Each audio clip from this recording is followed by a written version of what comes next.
probably just start recording. All right, works for me. Yeah. Is that cool? Do you do an intro or anything, or do we just dive into shit? Yeah. Usually we just dive in. So Perfect. I got some questions that's kind of standard. I typically ask all the guests. I guess I should have said this before we started, but just so everyone out there knows too. Just kind of ask like some pretty typical questions, and then I just dive into the specifics and kind of like freestyle the interview based on the stuff that you say and stuff like that. So we'll talk about you and your history in comedy and your career and how things were and how they're going now. And then we'll just kind of talk about marijuana and some different topics regarding marijuana. So I guess the first thing is just kind of tell everyone your name and how old you are. I'm Don Smith. I'm 43 frickin' years old. And then where are you from, Don? I'm originally from the small town of West Milton, Ohio, probably about 40 minutes north of Dayton, so not too far from here. Okay. How'd you get your start in comedy? I started in comedy. It's something I've wanted to do for a long time. Years ago, I got involved in local theater, and that's kind of what introduced me to being on stage. I was 25 years old. I walked into Dayton Theater Guild and auditioned for a play at random.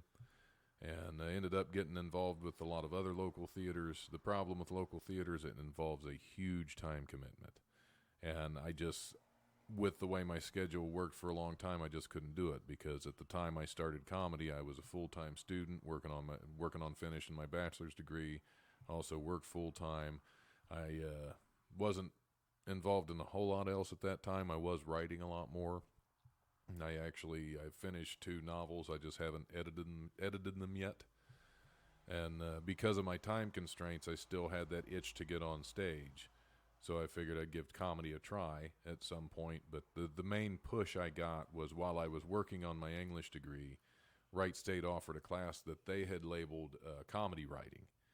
But when I got into the class, I realized it was actually the basics of stand-up comedy. So I thought, well, here's my chance to actually get on stage because the final exam for that class was a 4-minute set at the Dayton Funny Bone. Ooh. So technically the Dayton Funny Bone was the first time. Your first time on stage. It was my first time on stage. That was your first open mic, huh? You had to study vigorously for that open mic, yeah. Oh yeah.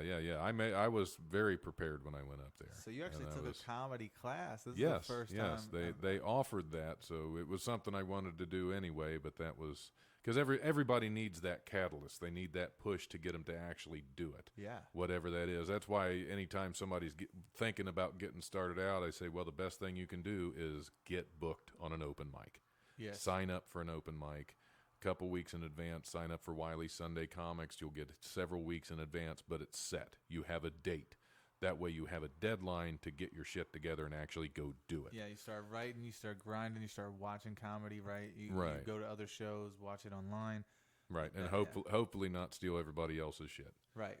Well, yeah, I think by saying that, and some people do get that confused, Don. There's a line, right, between like taking people's jokes and then just taking the idea of being a comedian, because the idea of being a comedian is someone, or it's a person who talks and acts a certain way, right? And it does vary vastly, but it is a very particular personality type. Oh, absolutely. You know what I mean? So, and those people can be crazy or genius, so it's hard to tell sometimes. You know what I mean? There's a fine line between those two. Yeah. But yeah, that. I guess as far as taking other comics material, there's no such thing as a cover comedian. Yeah. Not like there's a cover band. There are bands that just play covers. Mm-hmm. That doesn't work in the comedy world. Yeah, someone else made that point to me recently. Oh, I was well, like, yeah, you never see that. He told me an old bit from like the 80s, and I was like, dude, did you write that? I was like, it was a little too good, right? A little too timeless almost. And he was like, no, it's so and so's bit. You never see cover comedians. That's the thing. And I was like, that's not a fucking thing. Right. Like, it's too new. It's too new of an art form, and it's still got a lot of place to grow, I think, in the world. I mean, if you look back to like court jesters and stuff like that, it's always maybe been around, like the idea of making people laugh. Right. Just kind of a different form of it. Yeah, just a different form of it. But I think stand-up in particular, at least the way that it's idolized now and the business model that's around it now is pretty new. Right. So I think there's still a lot of room for growth. So you said, man, you were going to school. You were in college, or that's school. I'm stoned. That's all right. That's what I'm glad you Well, didn't that's- smoke. This is what I do. So you were in college. You were becoming a stand-up comedian. You were also working full time. How did you find the balance? Even back then, and are you able to find it today? Doing all those different things and putting comedy in your life still. I think back then I found it a lot better. I don't know how I found it because I miss it. I mean, right now, I was busy back then, I thought, but it doesn't even touch what's going on now. Mm-hmm. I mean, with everything else that has been packed on to what I already had going on. I mean, I don't have school anymore, actually, because there is so much more to the whole origin story as far as where I am now. Yeah. With getting involved with Wileys, getting the radio show going, my podcast, everything else in that whole spectrum. I think the cops are after you. Oh yeah, they definitely are. They're coming for this bowl of marijuana that we just smoked. It's been decriminalized Oh, okay. here in this area. I usually don't have any trouble. My neighbors are pretty cool. Oh, I'm fine. I'm just kidding. Okay. They're out though, folks. So yeah. be Well, careful. it's Don't be the doing roads while are you're terrible. driving. The roads are terrible right now. So. Yeah, it's snowy and icy in Ohio, and we're living through it, huh? It takes tough ass people to live in the Midwest. Oh yeah. It really does. Or a lot of weed. A lot of weed and tough. Yeah, you gotta Yeah. be pretty resilient to fucking survive these winters. Oh yeah. Yeah, you're getting a little paranoid about my neighbors. Well, they're just noisy. yeah, they are. Well, you can hear everything. I'm not used to living to being in an apartment. I mean, I'm used to my house where the only noise is me and my dog. So Right. No, I totally get it. Yeah, I don't have a dog or anything. It's just me and my thoughts most of the time. I couldn't do that. Oh yeah, it's pretty uncomfortable. I mean, with your thoughts, I couldn't do that. I don't I'm know, you'd fine. be surprised. Yeah. Get used to them after a while. Yeah, they tend to grow on you. Okay. So let's see. Could you open up a little bit more about like how getting your start kind of transitioned into what you do now? Is there some sort of connection, or was it just like a lot of oddball things here and there throughout your career? It's a lot of oddball things, but it's also connected. Because I started off with the comedy. Since I was working so much and I was in school, I couldn't really get on stage as much as I wanted. So WWSU, their Wright State University, if you were a student at Wright State, you could get your own radio show. So I thought, well, that would be a fun thing, a way to stay connected with the local comedy community is to start a radio show and bring comics on and interview them. Oh, we're similar, huh? Right. So that's what I started doing. Yeah. That was been almost 5 years ago now. And at first it just started off as a little thing I'd do just to stay connected. And then when I finished my bachelor's degree, of course, I lost my radio show. But I took a job also at Wright State, so I was able to go back as a grad student. And as a grad student, I picked the radio show back up again. So that's how I continued, because I only did one semester of the radio show as an undergrad. And then I think it was one semester later I was back as a grad student with the radio show back intact, and I just kept going ever since. Well,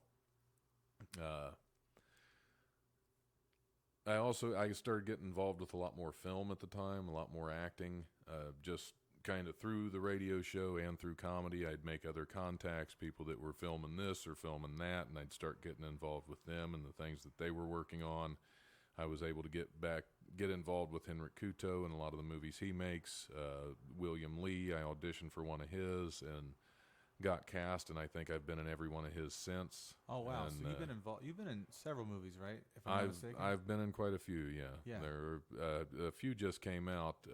Well, speaking of Henrik Kuto, a couple months ago, Boggy Creek, the Bigfoot series, dropped on Amazon, and that was directed by Henrik Kuto. I was featured lead in episode 2 of that show. I've been in a lot with William Lee. I was in 6 Feet Below Hell, which is still available in Redbox. It's been out there over 2.5 years now, which is insane. We just had on, I believe, Amazon.com, Walmart.com, Family Video. You can pick up Black Mamba was just put out there. The Goocher is on the way out. They just re-released a movie I was in called 3 Knee Deep. They just re-released it, titled King Killer. So I've had just this past fall, I've had probably 4 movies and the TV series get released. Wow. So yeah, just it's again that's a lot of the thing. Just staying busy. I had kind of a walk-on role on All Who Follow this year, which I think they're getting ready to put that out into some festivals. The Darkest Edge, I had a walk-on role on that. Plus, a lot of these filmmakers use Wileys as a location, because one of the things with independent filmmakers that's really hard to find is a good location to film.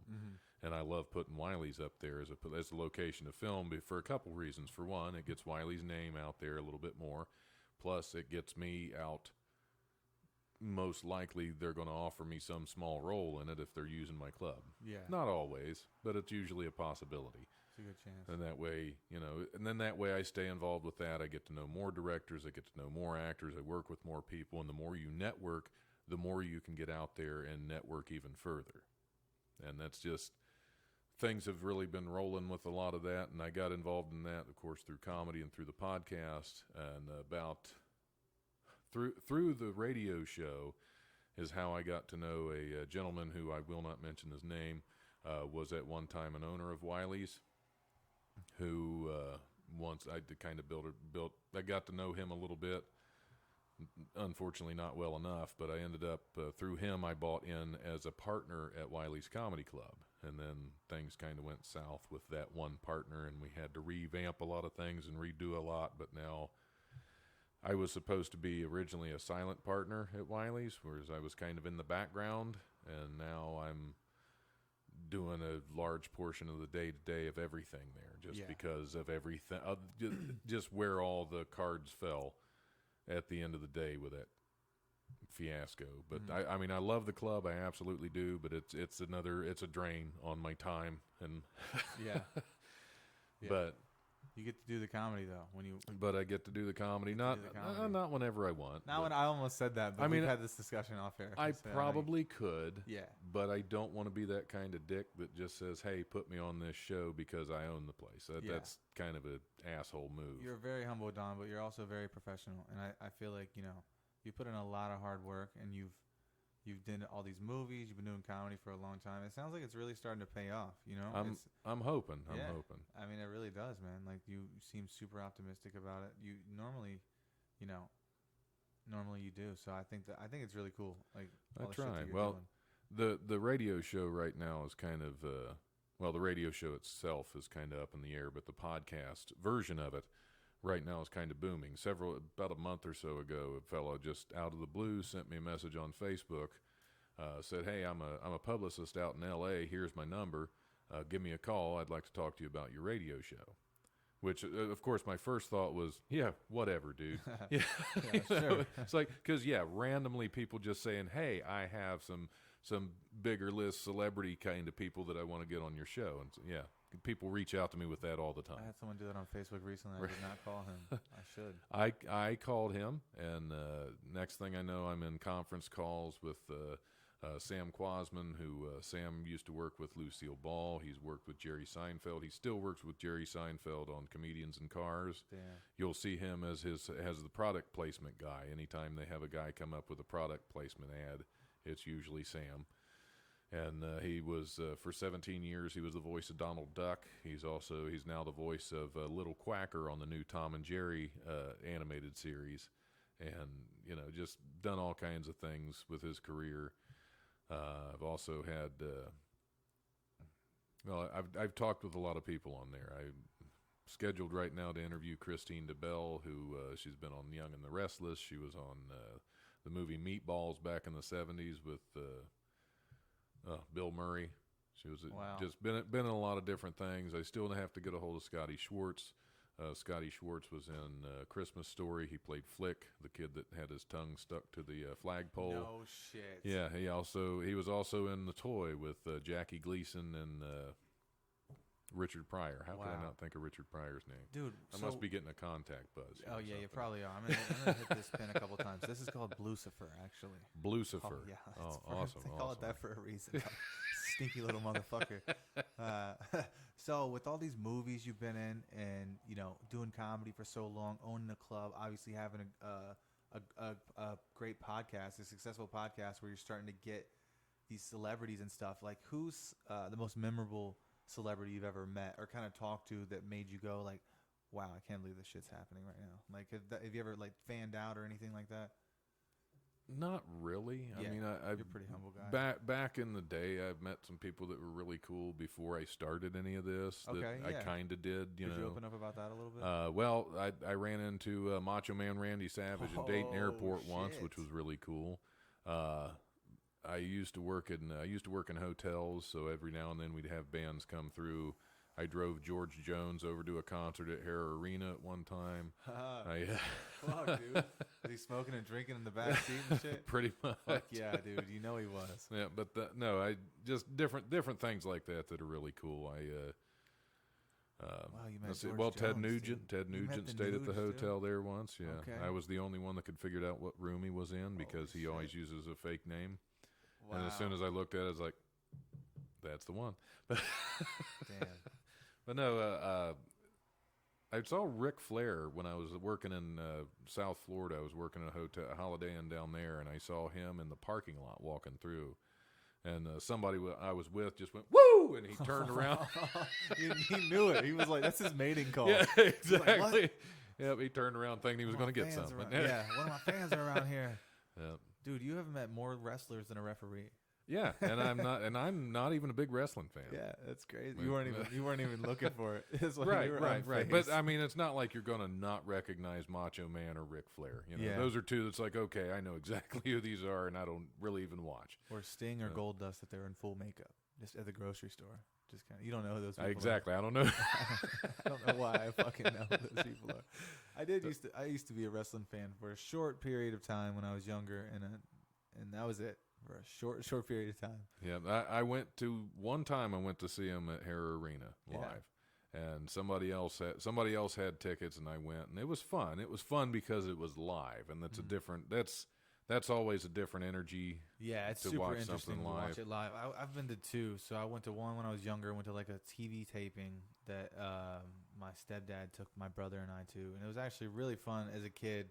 But then when I was older, I went again, and I took my nephews, and I was a little bit older, and I was like, this shit is terrible. I was just like, why do they do this to themselves? Well, right? I had fun because I got into the theatrics of it, Yeah. just the craziness, and I I'd found out about, yell like, back UFC. at them, and I think when I was in high school, I found out about the Ultimate Fighting Championship, and I was like, what is this other thing? which that's a little bit different. I was like, this is real visceral shit. Yeah, the TV wrestling that's drama. That's male soap opera shit right there. Exactly. That's what that is. I'm more into the real stuff. Yeah, the real stuff. That's the. And I don't watch a lot of UFC either. I do every now and then like a good boxing match. Because I mean, to me that's a different. Because I mean, it's kind of more of an even skill set. Yes. Somewhat. Yeah. Well, yeah, you can't use your entire body. Right. But it's Well, yeah, because with the UFC and the It's the baddest MMA, man that's on the planet. it's That's- mixed martial arts. You could have different. You could have somebody that knows Taekwondo going up somebody against somebody with kung fu skills, and it's just a different. It's an odd match because it's all different moves, different that's the theories, thing. everything like that. Boxing's boxing. It's just who hits harder Right. and who ducks more. Right. There's this. But it's I like don't. Basketball. I don't almost. like watching the heavyweights. It's like football or basketball. Is it too brutal? You think? The heavyweights? Yes. No, there's too much hugging. There's Oh, too much yeah. hugging Yeah, and those guys grappling, get and tired. I get it.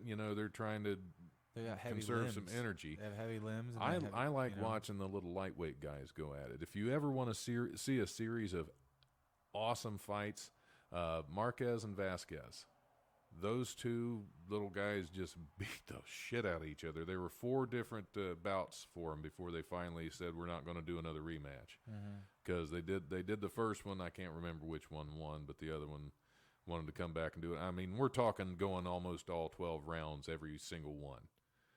And then 2 of them came to a decision, and 2 of them I think went to like the 7th round before somebody went down. But I mean, they were brutal. There was no hugging there. They were out for blood every time. Yeah, I love seeing a good fight like that. Those guys, I mean, they're older fights. They're like late 90s, early 2000s, but those guys they were awesome to watch.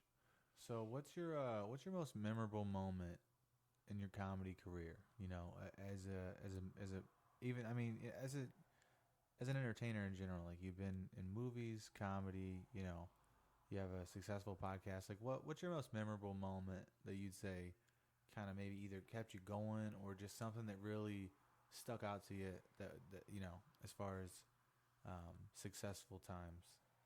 That's a hard question to answer because there's so many. Well, I'm not. It's okay. Okay. I'll try to answer. Okay, yeah. Try to. You seem disappointed that I said it was. I know. Like it was your fault that me. it was a difficult question. Exactly. No, it's not that at all. It's not that okay, at all. I'm a little high. I'm getting a little sensitive, aren't I? I was thinking sorry, about some Johnny, other I'm shit. sorry. No, I'm sorry. I'm getting back into the interview. Get back in my flow state here. You're good. You're a good talker. I was like, shit. I was trying to get back in there. But no, the most memorable moment. I've had so many memorable moments. One of my favorite moments, if we're going back quite a ways, is I was in a play once and I got to stick my bare ass in the face of Mayor Ryan McClellan, the mayor of Dayton at the time. Oh, what year was this? 98 maybe? Ryan 98, McClellan. 99. Ryan McClellan was the mayor of Dayton. I was not a fan. Stuck your ass in his face. In her face, yes. Oh, it's for her. Oh, sweet. One of the things she did is that really kind of pissed me off about her is she shut down like a lot of the low-income housing in Dayton. Damn. And they had to move a bunch of it elsewhere. Yeah. And one of the places they moved it to was like 3 blocks from my house in Englewood, and I was furious. So I did not like this person as a mayor or as a human being in general. She only got to be mayor because her father was a big name in the Dayton area, and I didn't care for her. She was a senator at one time, and she stepped down to be mayor of Dayton because she realized she couldn't play with the big dogs, I guess. Yeah. But we were getting ready in this particular play. It was called Catfish Moon. One of many plays where I end up on stage in my underwear. I don't know how that kept happening, but it seemed like there for a while there was a string of about 4 plays that I did that at some point I ended up in my underwear on stage. That was typecast, I guess. Jeez. But there was a certain part where I pull my pants down. I've got my boxer shorts on because I'm pretending like I'm getting ready to go swimming. And they came back stage before the show, and they said, "Hey, the mayor's here." I said, "Really? The mayor of Dayton?" They said, "Yeah, Ryan McClellan's out there." I said, "Oh, where's she sitting?" Oh, shit. She just happened to be sitting on the side of the stage where I am when I pull my pants down, which was perfect. I saw because I'm peeking through the curtain. I'm like, oh yes. Now Dayton Theater Guild at the time it was over on Salem Avenue. It was a very intimate theater. I mean, as an audience member, you're right there almost on the stage, because it's a horseshoe kind of theater, and it protrudes out in the middle, and you're right there. How many seats does it hold? I think that was maybe 160. Okay. I mean, it was a small little intimate theater, and so of course she's going to be right there. So I changed my blocking a little bit to make sure I'm right in front of her when I pull my pants down, and I Nice. I accidentally hooked my thumbs into my boxer shorts. Oh, so there was okay. nothing but bare ass right in her face when I Okay. bent over and pulled my pants down. Jesus Christ. She probably still thinks about that. You know what I mean? She's probably. I didn't remember. Like, that was a personal attack. Well, no, I went after the public. But after the show. We go out we always go out and greet the audience, and she just raved about how great that show was. So Yeah. she apparently liked my ass. So yeah, that's really dope. how many people get to do that to one of your public leaders Not and a have lot. her rave about it? That's fucking dope. That's one of the cooler celebrity stories that I've heard ever. Because nobody else has ever sexually harassed a celebrity that I know of. and lived got to tell applause the for story. it. And, yeah, I got an applause break. What the fuck, dog? What the fuck's going on out there? That wasn't really sexual This is harassment. Dayton. That was more of a It political was statement. art. No, it was art, bro. It's different. Yeah, It's it the was- same thing as It would have been sexual harassment if I turned around the other way and went, "Ee!" and Oh, just that's wiggled true. my winky in front yeah. of her. That And would have you been can get away with an ass. right, You right, can because definitely get away with it's a an ass. political statement at that point. Yeah. What did you have to like say anything, or what was the line, or what was like? Oh, I can't remember because it was. I mean, The most important part was showing your ass. right. I mean, I remembered the line at the time. It's not like I didn't break character or Yeah. anything. It just looked like an accident. It looked like a wardrobe malfunction. Oh That's my what that God. was. Oh my God, dude, that's so funny. Yeah. Oh man. And I love wardrobe malfunctions on stage. We were doing a show at one point where it's called Sordid Lives, and the actress one actress was playing a therapist, a psychiatrist who's trying to convert a gay man into being straight because it's an old school kind of, and that was part of it, and she's trying to seduce him as a way of doing it. And during a rehearsal, she's supposed to rip her shirt off. She's got a bra on underneath. Well, she rips her shirt off, and actually was an accident. She accidentally grabbed her bra and pulled, so one of her tits is hanging out. Oh shit. And God bless her, she did the entire scene like that. Oh shit. Because she was trying to seduce him. It would have been a little out of character to tuck it back in. It was what it was. That's true. Dude, she committed to that fucking role. Absolutely. The show must go on. Don't forget the show must exactly. go on. Yeah, that's what it's all about. Yeah. But no, the theater had some fun moments for me. Dude, this is those are both fucking dope ass stories. It's gonna be a great sound bite. I know that. Like, this is gonna be. I was thinking, I was like, man, what's it gonna be? And it's gotta be the story about that lady leaving her titty out on stage. I'm not gonna say who she was Let the because she's kind of locally known. I bet. Who wouldn't after that? Oh man. Okay, so I have a lot of friends in common with her that very few of them would know what I was talking about. Very few of them would know that story. yeah. So where do you normally get your inspiration for your joke writing? Is it something, just things that happen to you in life, or do you ever just sit down with a pen and a pad and try to come up with ideas? I used to do it that way, but this year in particular, there has been so much turmoil in my world. Yeah. That I've just gone with that. You're not because scared I know to talk about it. Yeah, well, you can't be. You can't be scared because you never know for sure what's coming out when you go up there. I mean, you have an idea, Right. but you know, if you start riffing or something, you don't know where you're going. I don't do a lot of that, but I do get into my emotions a lot. That's one of the things I've been talking about to some people lately. Is I got to get out of that state of anger that I go into when I'm on stage. I mean, it seems to work. People seem to like the angry funny, but at the same time, I mean, it's not an act. It's dangerous That's for you. actual emotion up there. Because the first time I did it and really let loose, by the time I got off stage, I was shaking. I mean, I couldn't stop because I actually hit something way down there that scared the hell out of me. Yeah. So it's something that I'm going to have to try, because if you notice, I don't know if you watched any of my sets recently, I've been trying to go back to some of my older stuff to try to get away from some of that anger, because it's still there. I'm trying to get past it. And I don't know where I'm going to end up at the other end of this, because this is a kind of a transition. And yeah, it's something I have to focus on something else, because if I keep going up on stage with that much anger, it's not going to be healthy. Yeah, I feel you, man.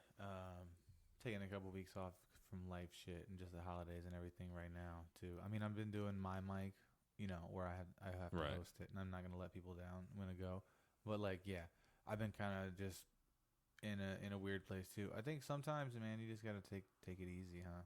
Yeah. When it comes to all this life shit, and including your hobbies or your job and your friends, all that, you just gotta like take some time to yourself sometimes. Yeah, I'm looking forward to the beginning of next year, because my vacation time resets. Yeah, same here.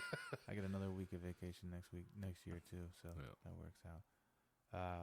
Okay, man, that's cool. You've shared a lot about your career with me, and you told me some really funny stories, and I appreciate your wisdom.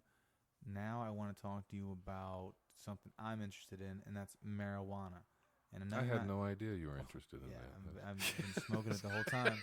I've offered you every form known to man. And I wish So I could. edibles, I wish I dabs, I have the pen, I have the actual flower. Today is not the day. Just like today isn't today for us to film this on video. Right. We'll get there eventually. I will get there. My GoPro didn't work. I'm gonna have to go to Best Buy and get the Geek Squad on the fucking job. I might have to just return this because it's been a lot of bullshit with this thing. But anyway, that's way off topic. I'm super stoned. Glad you're not. But have you ever smoked marijuana, Don? I have. You have? Yes. Okay, at least once, right? A lot. I actually did a set about this a while back. I was doing a 420 show on April 20th, and do a dab on that note. Do a dab while I'm going, and I did a set about this because a lot of people don't believe me when I tell them that I actually started smoking weed at 6 years old. Oh, please open up about that story, would you? Oh my God. My oldest brother was 13 at the time, and you know how a lot of people, when they start experimenting with weed, they decide they're going to try to get the dog stoned. Yeah, well, when you first start. Yeah, he first started. I still do that. Oh, okay. Well, yeah, that's my bad. Like,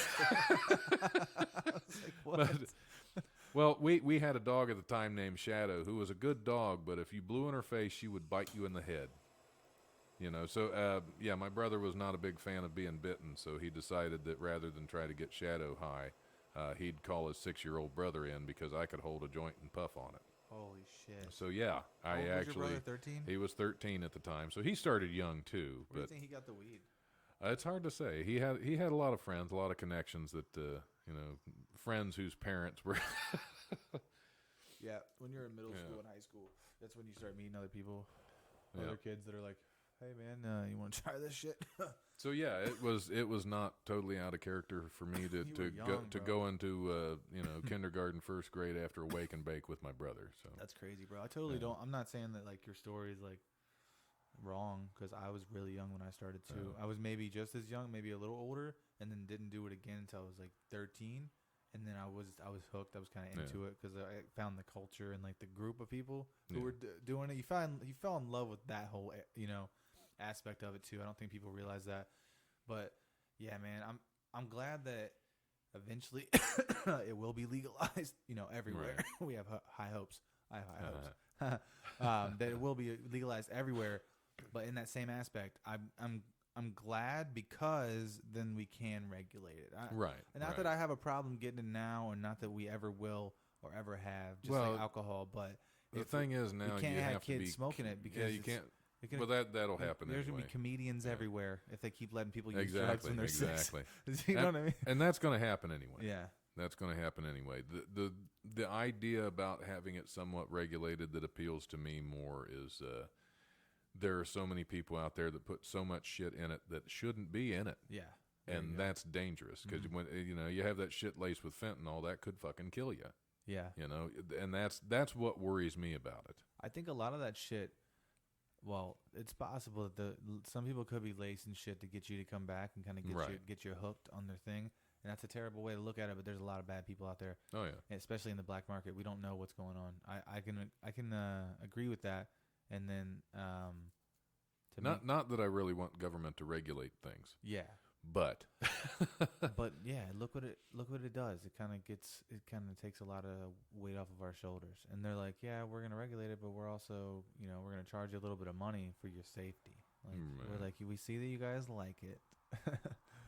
Yeah, we fucking love it. It's always been here. That's the thing. It's only been. It's when they look back in history, prohibition was a very small window in time. We're in a unique time where we're coming to the end of it, and it needs to be talked about. People need to come out of the shadows and let people know that good people smoke weed. Right. You know what I mean? And like you think if you would have smoked crack when you were 6, you would have been the same. Like you got your own, you got your shit together. Like, no, I would have lost all my baby teeth for earlier.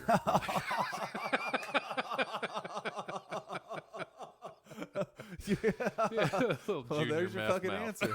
Yeah, there's your answer. It was just weed. Right. Don't fucking do weed, please, when you're a kid. God. Right. It's not advised. No, it's not advised. Well, that was part of the joke because I actually cut down when I turned 13. Oh wow. Well, Yeah. because my brother moved out and I couldn't afford the shit on my own. Oh yeah. I had to get a summer job. And that's when my grades started to drop, because all through elementary school I was a straight A student. I was in all the advanced classes. I was a member of Mensa. You're smoking weed every night. What the fuck, dude? Yeah. Damn, we're not condoning child Yeah, junkies, but that was my If you set. could I was give like, us some I CBD. don't condone it, but I'm just telling you what worked for me. yeah. Damn, that's the real. Just imagine what I could have been if I had never stopped smoking weed. That's the real deal. Who knows? Yeah. Yeah. Dude, yeah, exactly. You could be like me. Yeah. Well, Good luck. thank God. I Thank know. God I stopped. No. So you obviously enjoyed it your first time. It seems like, or you wouldn't have, kept going back. So, do you think it's more of like a vice or a hobby? When you do it. It's a vice. It's Yeah. a vice. It's self-medication. Okay. It's just alcohol is a vice. It's also self-medication. There's different reasons to use it. Okay. There are many more medicinal uses of marijuana than there are of alcohol, of course. Yeah. But recreationally, it's a vice. It's a vice. It's a habit, just like smoking cigarettes. Okay. I like to ask everyone that. I go different ways on it sometimes, but I like to ask everyone that question just because I think it's just for me. That's for me. Yeah. I That's want fine. to know, That's fine. like, what do you, Yeah. how do you feel when you do it? Because that's however you I associate. mean, I don't feel bad about it.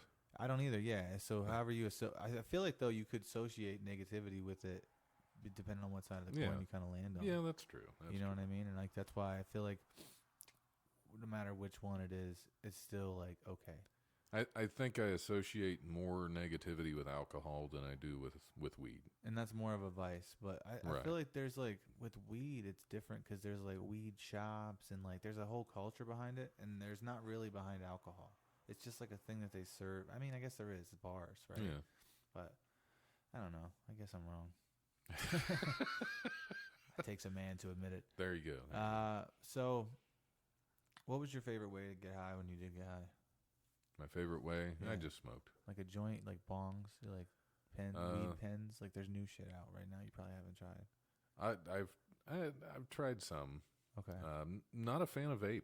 Not not a like the fan. vapes. It doesn't do much for me. I'd have to I'd have to hit it like 8 or 9 times Yeah. to really get much from it. Yeah. You need to concentrate, Don. Yeah. you need the Yeah. you need the concentrated form. Yeah, I guess so. I guess so. Derivative Yeah. of flower. Okay, that's cool. Just straight smoking the weed. Yeah, just the natural thing. Yeah. That's dope. So Yeah, it is. do you? It's very dope, folks. Do you view it as more of a? Do you view it as a medicine in any way? Oh yeah, it has a lot of medicinal purposes. Yeah. I mean, that's now when I was 6 years old, I didn't need it as medicinal purposes, but True that. Yeah. I mean, these days I have a lot of aches and pains.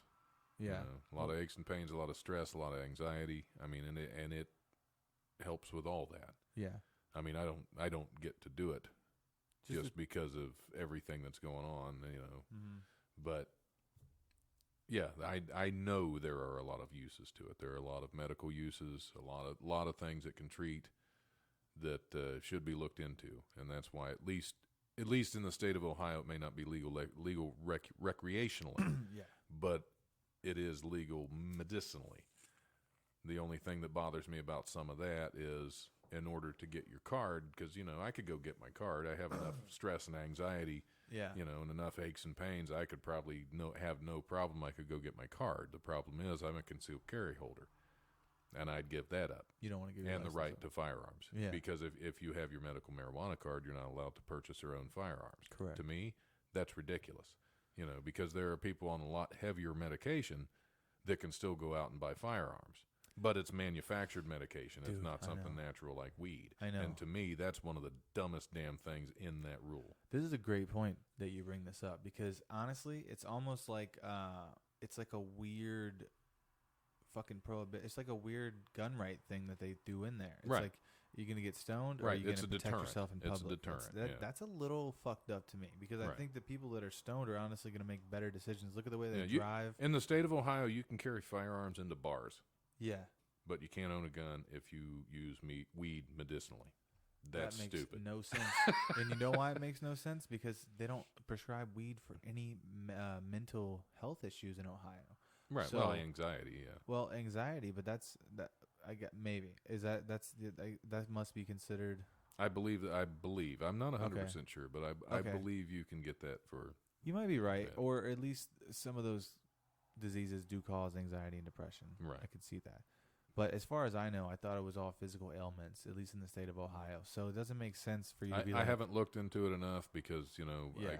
once I saw the whole gun rights issue, I was like, that's what not doesn't something make sense. I'm going to bother doing. Yeah, it doesn't make sense. It's not No. really clear to me why you would want to take away your right to have a firearm if you're going to medicate yourself, because we already know how much people medicate. Like you said, not Right. just the pharmaceuticals, but look at all the vices out there. Look at all there's so many other things that are fucking clouding up our judgment every day. Oh yeah, You know what I mean? and probably a lot more so than weed. Oh yeah, a lot more so than we, including our cell phones, fucking each other, fucking attention, the need for love and fucking happiness. There's so much shit clogging our heads up every day. Mm. You know what I mean? Like, yeah, it's terrible, man. But I mean, it is what it is. Like things are changing. At least I'm hopeful that they are. Right? They're We could making see some progress. changes, They're making yeah. progress. We could see I some think. pretty clear changes.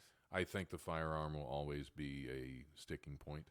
Yeah, man, it's weird. It's fucking weird. So once it goes recreational, what kind of is that? Is that why it takes so long to kind of make these things happen? Because the people up at the top got to figure out like, what are we gonna do with these people when they start smoking weed and fucking? Because Right. they don't smoke weed and they don't realize it's just a Yeah, they do, thing. They probably do. and they have armed bodyguards, so they don't need anything else. That's true, and nobody's gonna piss test those fucking politicians. I know that. Exactly. I know that. Mainly because they can't find their dicks. You heard it first, folks. No dicks. Unable to find them. Butterfingers. Okay, so I guess the big question is, how do you feel about marijuana overall? We've sort of talked about the medical aspects, whether or not you think it's a hobby or something that you do to get high, or like how do you feel about it overall? Is what I'm really asking in my own stoned roundabout kind of way here. I think it should be legal recreationally across the board. I don't think. I mean, as much as I don't like government restrictions and government agencies stepping in to regulate, I think there has to be some. Yeah. But I do think it should be recreationally legal. I think you should be able to grow your own without having it to answer to anybody, no matter the amount. Okay. I like that idea, and I think there's some states just like Michigan, and there's some things that are going to change in Chicago as of next year also. But in Michigan, Yeah, Chicago is definitely a place that they could use more people getting high. more people chilling. There would probably be a lot less murder. For sure, dude. I mean, there still might be the same amount of threats, just not the energy or the Yeah, or the stamina drive to really, get up yeah. and do it. That's true. So, That's not I'll true though. kill I have you. a lot of. I don't know, man. I Yeah, smoke all the you're time, all and right. I have a lot of energy and drive. I don't Yeah. know. Some people, I think some people are just. It affects everyone differently, and also That's true. different strains are different. Different strokes for different folks. I Yeah. think. Different strains for different brains. So. Different strains for different brains. I think you're right though, Don. I think let's fucking recreationalize this shit across the board. Let's not make it to where I gotta pay thousands of dollars, like medical bills, basically, to get high. Right, When it's right. something I've been doing for a long time on my own to help myself. It's from the earth. Yeah, it regulated, I guess, if you must. Just give it to me and give it to all my friends and Right. stop bullshitting, right? Yeah. Stop bullshitting, government. Let us have this fucking plant. Yeah. Jesus Christ. Absolutely. Absolutely. They just have to control everything. That's what Yeah. it is. It's all about control. We must pay the king their taxes, Don, Yes. since the yes. beginning. Okay, so have you ever done anything besides weed, like psychedelics? You ever done any? I have not. Okay. I have never had the desire to. They always say the weed's a gateway drug.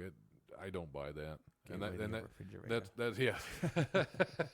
Well, that's one of the reasons they originally tried to get rid of it and tried to ban it, and that was the reason for the prohibition. Is that, or they, I guess one of the ways that they used to get it Mhm. banned and illegal Yeah. was the whole it's a gateway drug. If you do this, you want it. Bullshit. Yeah.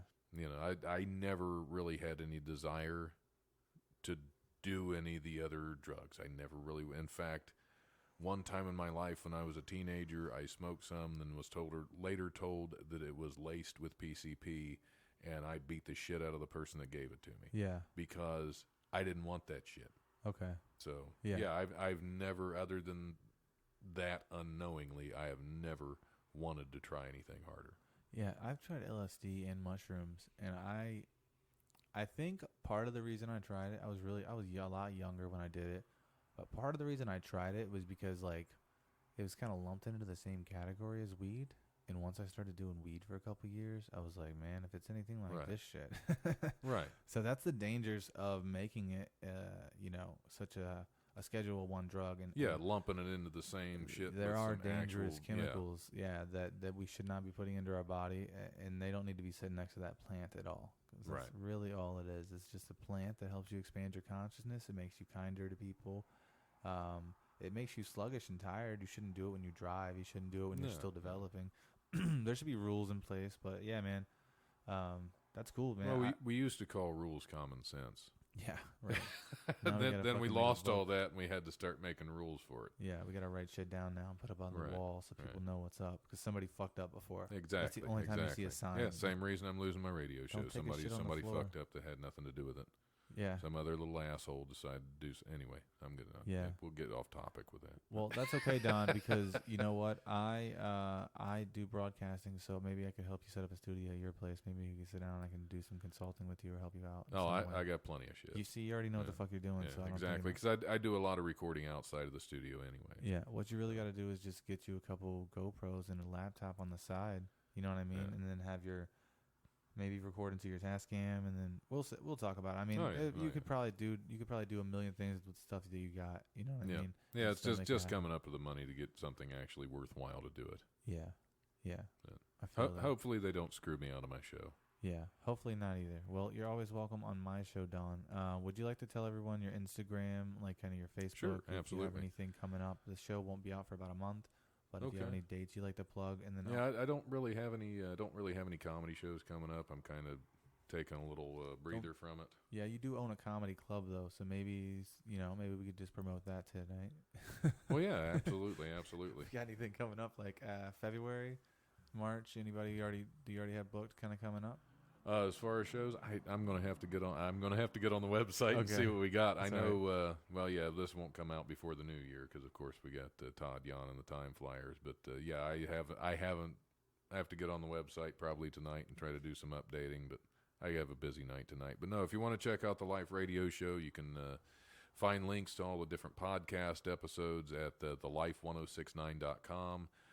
You can hopefully be able to listen live again the beginning of the year at, we'll go live on Facebook. Facebook is the Life Radio Show, or at the Life 1069. Instagram's the Life 1069. Twitter is Don Smith Comedy. You can also follow Don Smith Comedy on Facebook. And, of course, Wileys Comedy Club. Wileys is on Facebook. You can follow us on Twitter and Instagram at Wileys Dayton.